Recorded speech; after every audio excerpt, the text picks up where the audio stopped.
लेरिबा मयाम से youth of Manipur ना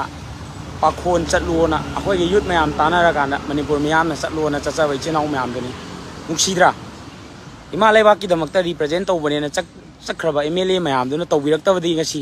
दिल्ली हाइबा लमजाउ सोरोक्सिदा कना लेजदबगुम ममा मपा पांद्रबा लेबाक अमगी मियोइगुमना ngasi यो लेरिबा मयाम जिगी ममांगदा लेलिबनी ताबिद्रबा खोलाउजे पुदुना खोइजो अंगम मथाक्ता होनारेबनी अदु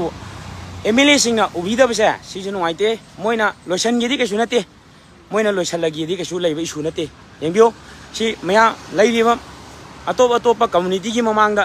कया द इकाइनिङाइ ओइरबा मोंग यंग हजिक लेरिसे सिदा लेरिसे मणिपुर मियाम जे को अखोइगे मणिपुर मियाम यूथ मियाम जे यंग सिदा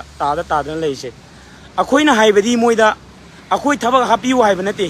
मोइदा अखोइना हाइजबसे मणिपुर जे लांगिबसे अमुक्तंगदि मोइ पुनमक तौरगा अमुक्तंग इंगहनबियो सेंटर दसु लेजे बीजेपी नि मणिपुर लेजिसु बीजेपी नि